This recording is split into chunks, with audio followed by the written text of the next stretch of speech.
In it here now, I'm gonna do now, I'm gonna been on here now, who bid $500,000 bid. Welcome to the Legacy of Agriculture. This program will explore the past, present, and future of agriculture. We'll look at the people, products, and events that have formed its history. And now with today's guest, your host, Chris Bair.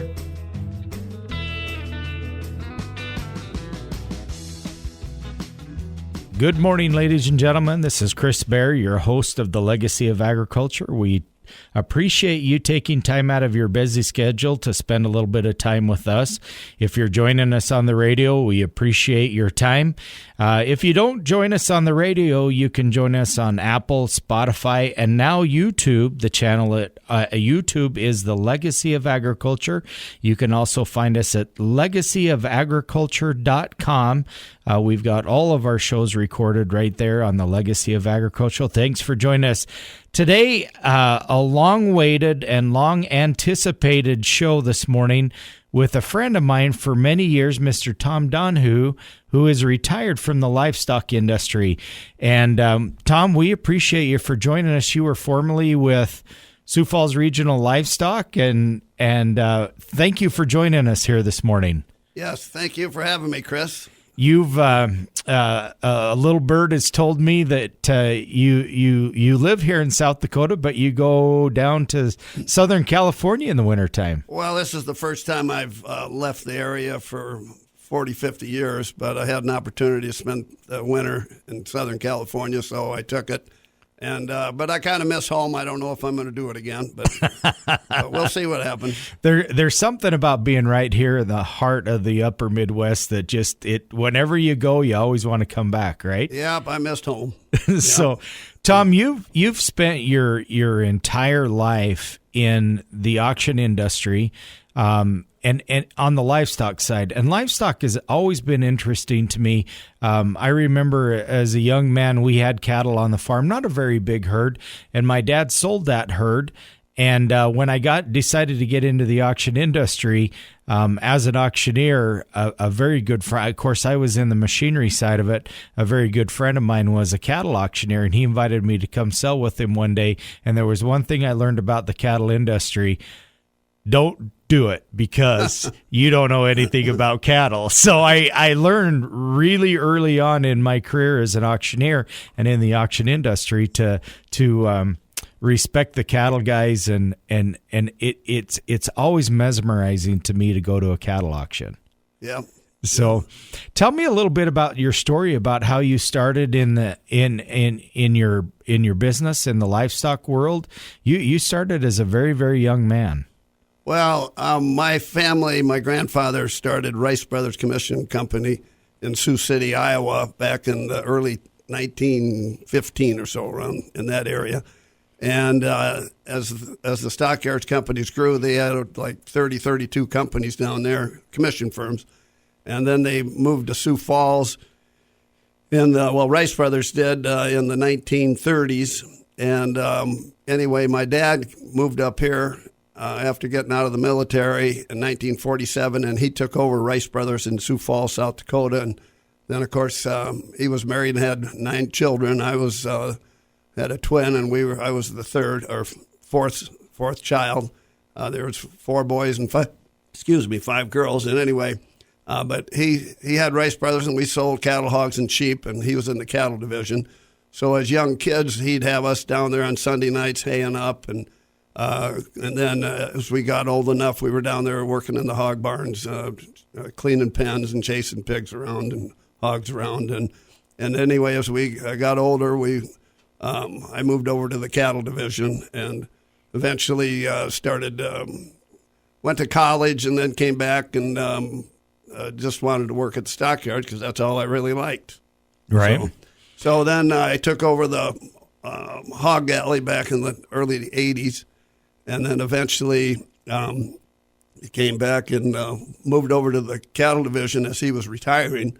And I bought him out in 1993. So I owned Rice Brothers from 93 until 05 when we moved down to Sioux Falls Regional Livestock. The stockyards model of business was just not working anymore. And it was just, it was amazing journey what happened. You know, I grew up, or when I moved to Sioux Falls almost 15 years ago, it was interesting because such a large part of Sioux Falls history is about that downtown area and about the stockyards. Everybody talked about the stockyards. So the model wasn't necessarily working. Why wasn't it working? Well, everything was redundant. We had, at the peak, there was 9 firms up in Sioux Falls. And when I came on, there were 7. And then I actually merged with Steel Simon, and we called it Steel Rice. And that happened around 2000, 1998 or 2000, somewhere in there.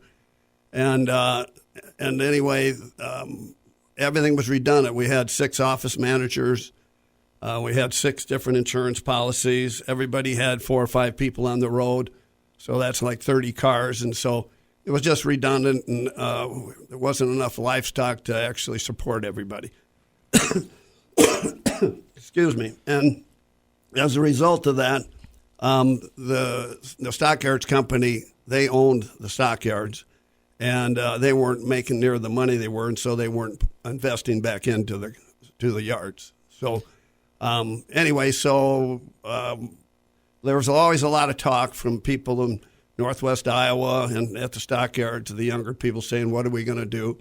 And people thought about building a sale barn, but it never really came to fruition until 2005 when I was in, it was December of 2005, and I was in my brother Tom Donohue's insurance office. And I was just looking over my retirement, and I was 55 years old, and I was thinking about what's going to happen down there. And I just blurted out that we need change, and we need to build an egg center outside of Sioux Falls as close to I-90 and I-29 as we could, and then make Sale Barn be the hub. And then I said we should bring all the best young people from the Sioux Falls stockyards down there, and then go from there and make us all work for one customer.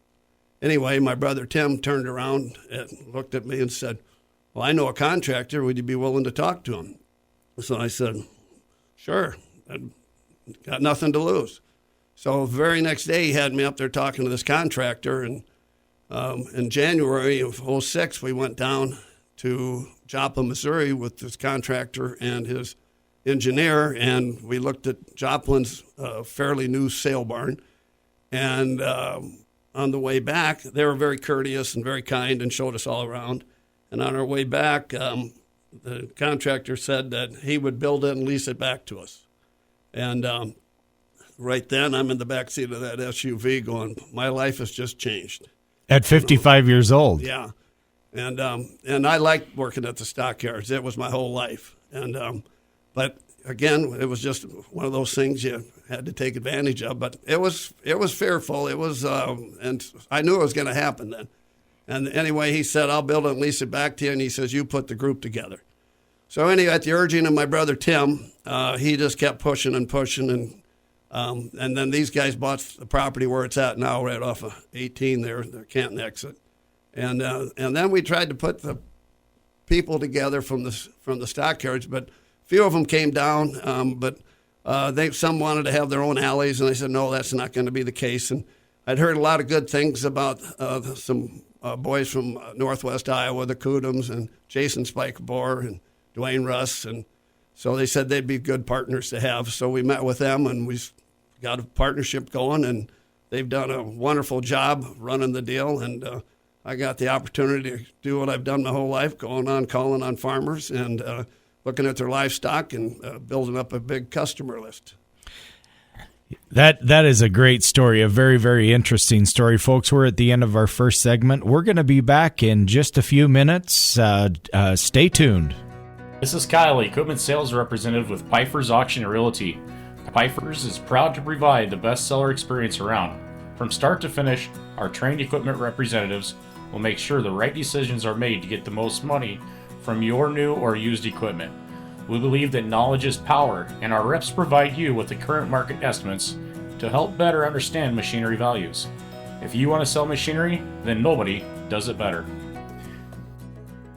Hey folks, we're back with the second segment of the Legacy of Agriculture. I'm your host, Chris Bair. We appreciate you joining us here this morning. Got my friend Tom Donohue in studio with me this morning recording. Tom, thanks for joining us. Very interesting story of how you started as a young man in the livestock business and in the auction business, really. And talking a little bit about your transition in your mid-50s to a brand new facility. I want to go back just a little bit and talk about your upbringing and learning how to work. There's one thing that I have noticed about successful people that are in agriculture. They're hard workers. And you said something in our first segment that was very interesting to me. You talked about going down as a young man, as a child, probably, really, by today's standards, and feeding cattle and taking care of animals, hogs, sheep, with your dad at the livestock yards on Sunday nights. Tell us a little bit about your experience. I'm sure it wasn't all wine and roses. Well, of course it wasn't, and the pay wasn't very good either. But, when you're working for your dad, the pay's never good. No, but we didn't think so. But as I look back, we did have a nice home to live in and a bed to sleep in and good food on the table, and strict. Yep. I was a little bit on the wild side when I was growing up, but anyway, Dad was. He had a lot of disciplines, and fortunately, I took up some of them.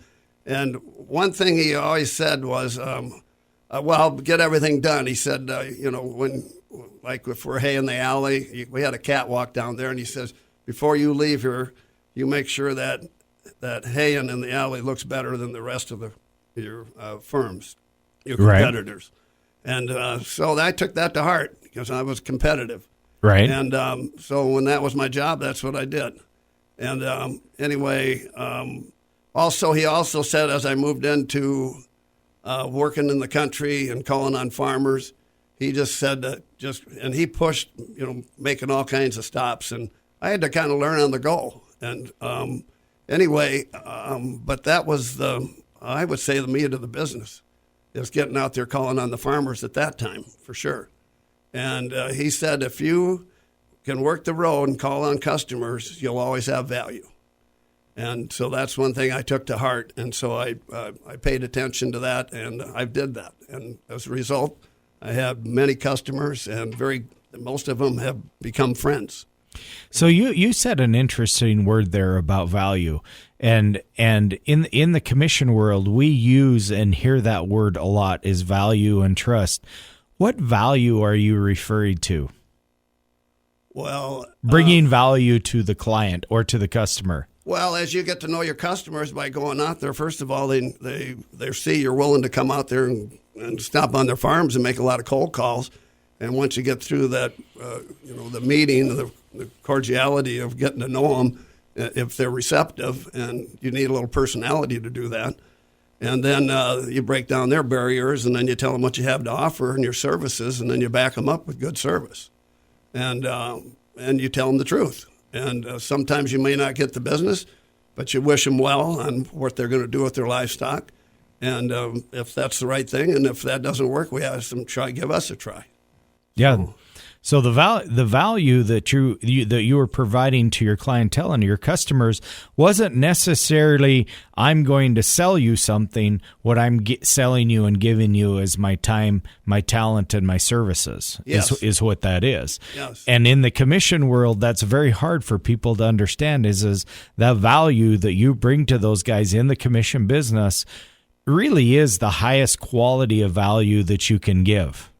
Would you agree with that? Oh, I totally agree. It's but then you get those deep. I have many good friends in the cattle industry and farmers, and I look forward. I've looked forward to going out and seeing them and working with them and helping them sort and do whatever. Done it for years with some of the families, and I guess one of the reasons I retired was because of the dust was getting to me.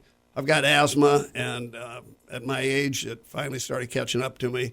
And I'm breathing a lot better now that I'm not down at the sale barn. and that dust goes along with that territory. So being raised in kind of a strict household, and your dad having you and your siblings go out and to work hard, what do you think is your greatest takeaway as a teenager or as a man in your early years, your teens, and into your early 20s?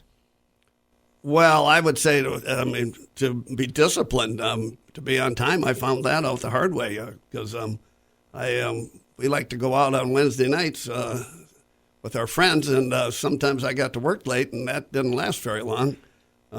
He ended up saying, "You're not going to work here anymore." And of course, I was angry about that because I said I've always done my job. But anyway, whether it was a plan or not, he. Within a week, Roger Sneckloff, who ran probably the biggest commission company in the Midwest, hired me and put me down at the bottom of the list, and had back pushing hay and haying up and doing all the work that needs to be done. And then I had to work my way up, and it was a wonderful experience. And I credit Roger with helping me and learn the business from another perspective other than my dad, and which was different. And he was very successful, and he told me I'd be successful if I just did these things. And he respected my dad, and he actually started at the stockyards working for my dad. Is that right? Oh, yeah, that was a wonderful experience. And Roger my dad and him were a lot alike. I mean, Roger was hard-nosed, but a wonderful man. And I credit him with a lot of successful things in my life, along with my dad. Was it harder to work for Roger, or was it harder to work for your dad? Harder to work for my dad. It always is. Yeah. It always is. Yeah. I had the same experience growing up as you did, Tom. Is I had a dad that was very strict, and he was very prompt, and he was always on time, and there's a lot to be said about being that disciplined in your personal life, because as you grow older, there's nothing that's more irritating to a customer than if you tell him that you're going to be there at 10 o'clock and you're there at 10:15. Oh, yeah. Or 10:30. But if you tell a customer that you're going to be there at 10 o'clock and you get there at 10 minutes to 10, it's a whole different conversation. Would you agree? I had an experience with that many times, because I would try to get as many stops as I could in, and I was pretty good about going into Minnesota and way up north, Hendricks, and then swinging around to Toronto, and then swinging back down to Colton or something, but, and get the day in, full day in. And I had one customer that I had to go show up to look at his cattle, and I got there right when it was dark out. And I was supposed to be there like 20 minutes, half hour before that. And he just says, you go home. And he says, you can't see him in the dark. And and it wasn't quite that dark, but I learned a lesson that all that because I'd see cattle and I'd stop, and I should have been thinking about the people I had to see. And I just couldn't. It was hard to stop. I'd call on any farm I went by that had cattle. Right. And I got caught up in my own stuff. But anyway, I learned a lesson, and that gentleman's a very good friend of mine, a good farmer out of the Chester, Colton area.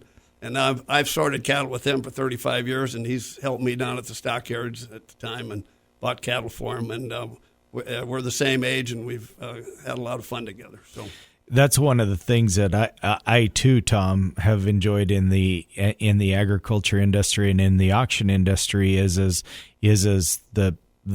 I don't know how many different farms I've been on in a 30+ year career, but there's a certain percentage of those people that you make friendships with. You know them. You've a lot of times sat at their kitchen table and broke bread with them. Oh. And it's a wonderful. The commission business is a wonderful business to be in, because you have the opportunity to go and cold call on people and really get to know them on a different level than if you have that client or customer coming into a showroom per se. Would you agree with that? Oh, I agree. Yes.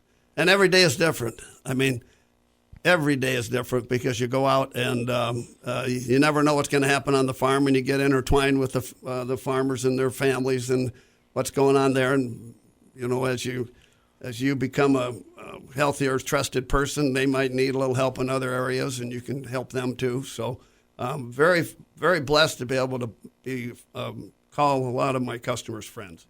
Yep, that's be a part of their family. That's exactly right. Folks, we're coming down to the end of our second segment. Thank you for joining us at the Legacy of Agriculture.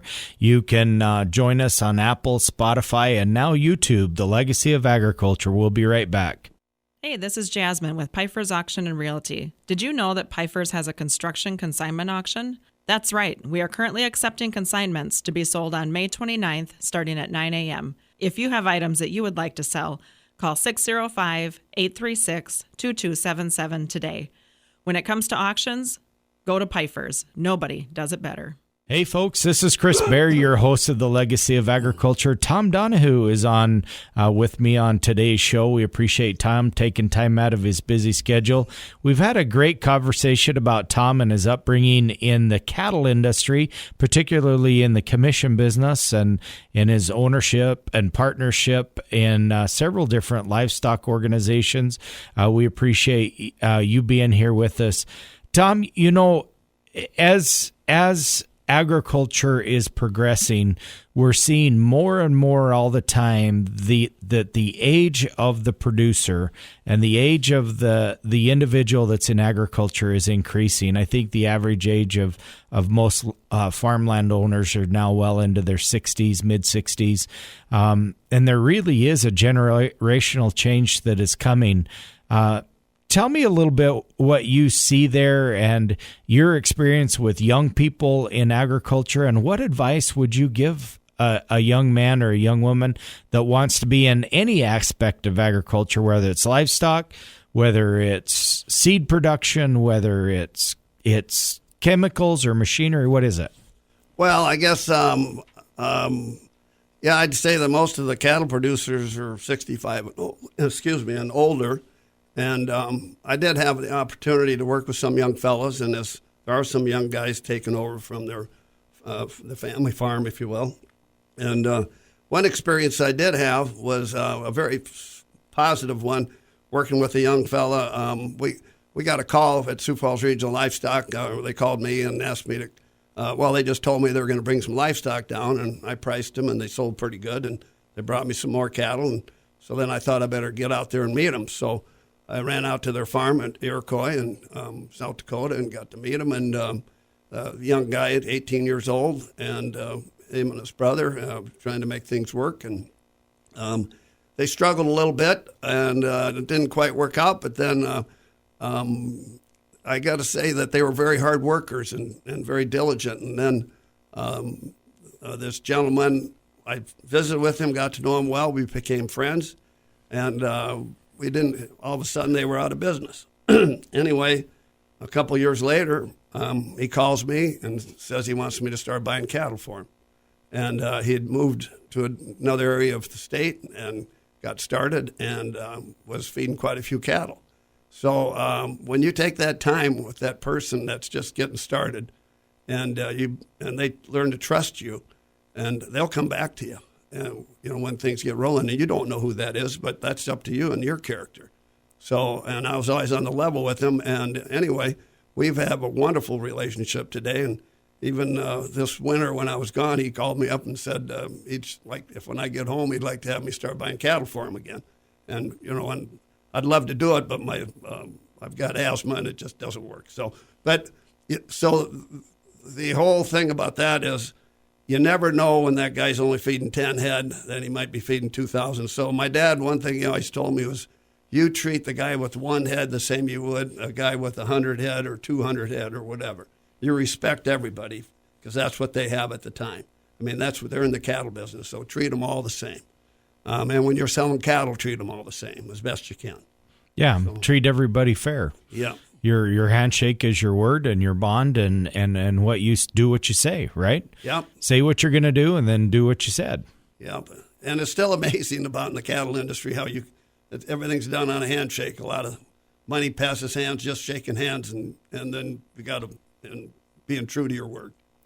Yeah, contracts are an interesting thing, and really at the end of the day, a contract is only as good as the two guys that are signing the contract. And what's the difference between that and a handshake, right? Yes, that's for sure. I think a contract oftentimes is only managing expectations, right? So I agree with that. What would you tell? And usually I save this for the last segment, but I'm going to ask you this anyway.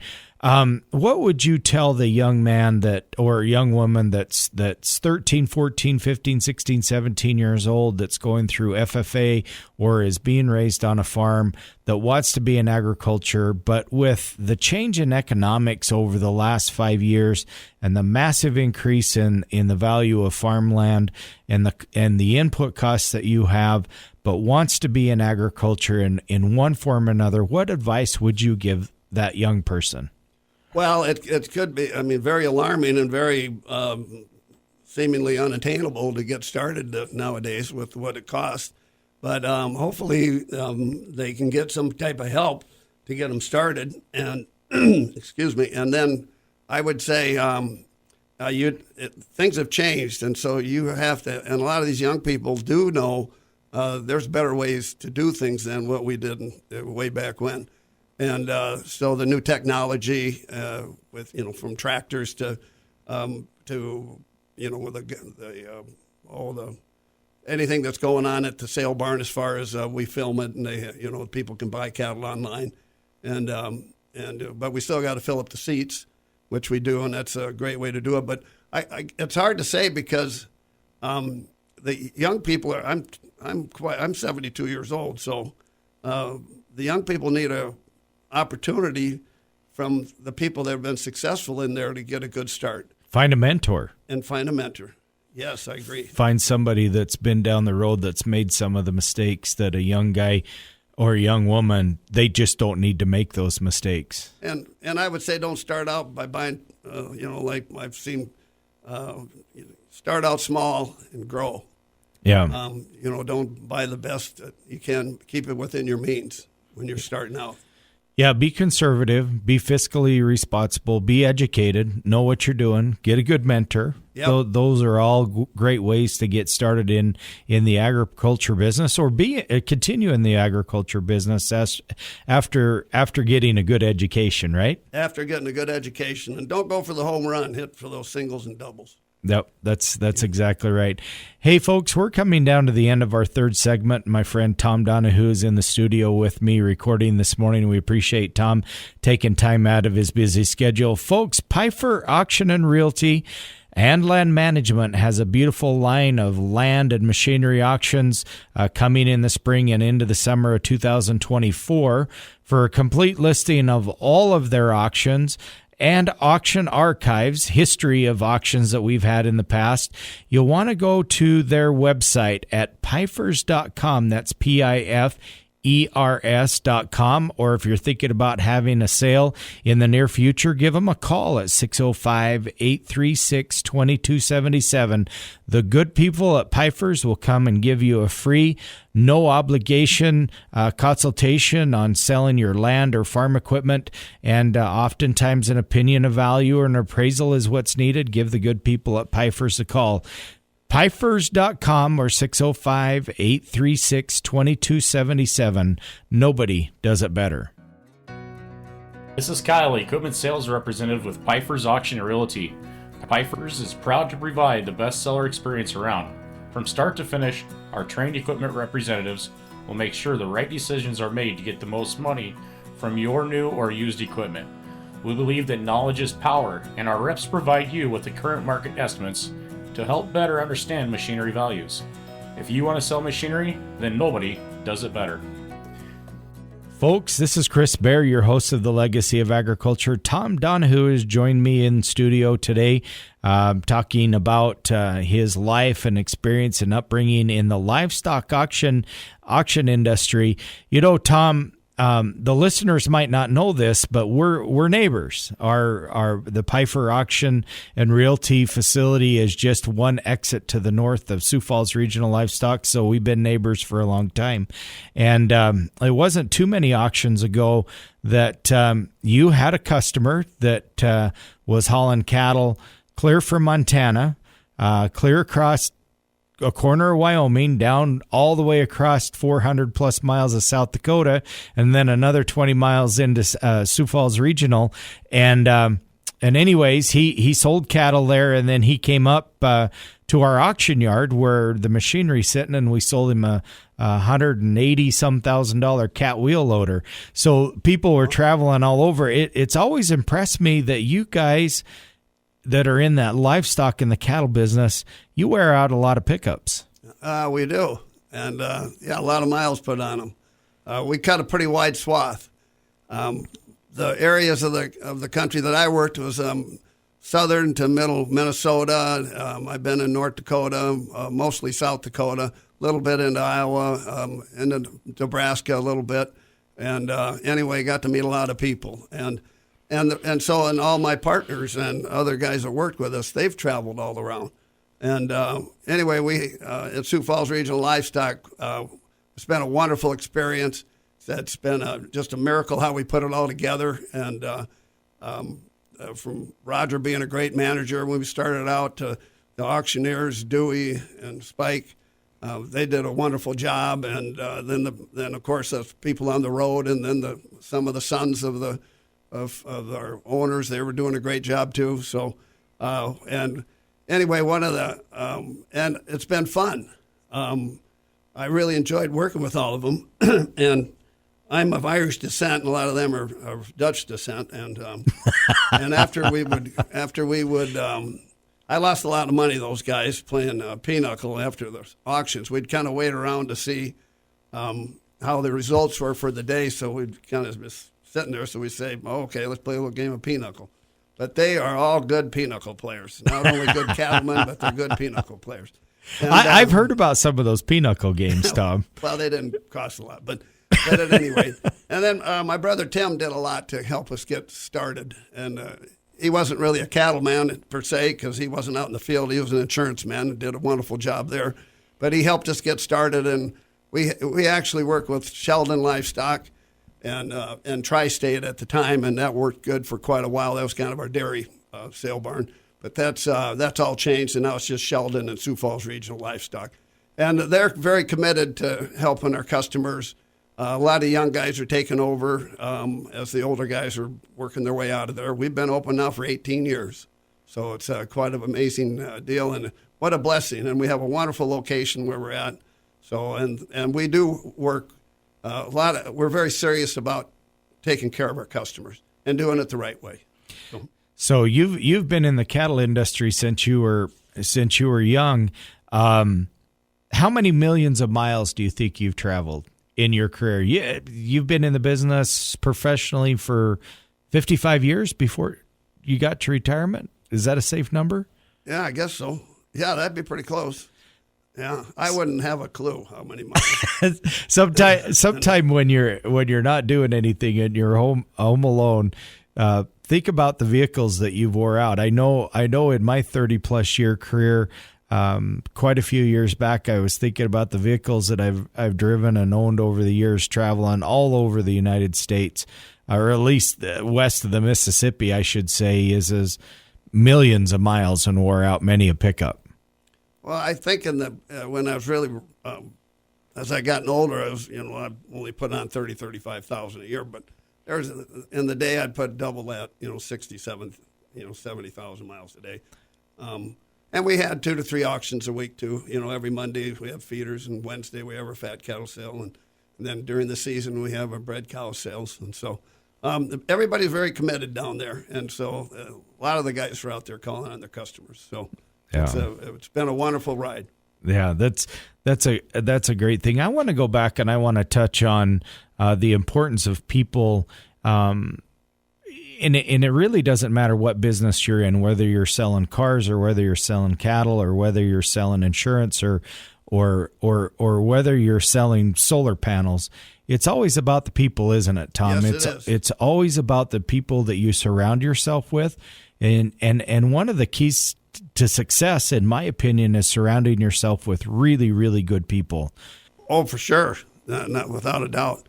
When we were coming back and he said, you put the group together, I was very blessed to be able to put the group together. And they are so much more experienced and talented than I was.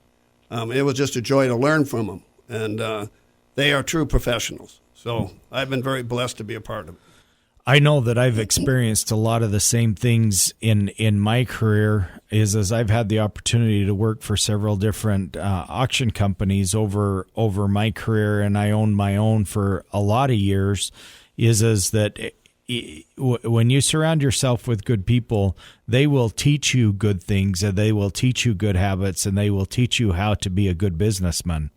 And that's the key. And then once you get that team put together and you have a united focus moving in one direction, you can move mountains.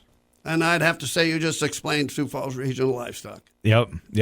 And I enjoy that same camaraderie and team building with the good people at Pfeiffer Auction Realty and Land Management. It's fun to be associated with those type of people. And once you have that team, you attract those type of people as well. You attract the good people. So, but anyways, Tom, I really appreciate you joining us. I want to go back and talk just a little bit more about mentorship. When we talked about young people, and young people will always be the future of agriculture, even though the demographic or the age of the agriculturist is climbing on an average. The young people coming in and having good mentors. When I decided to leave the farm, and my dad had the farm set up so that his boys could come back and farm if they wanted to. And when I went to college and I had made the decision that I was not going to go back to the farm, but that I wanted to stay in agriculture, my dad had a very good friend.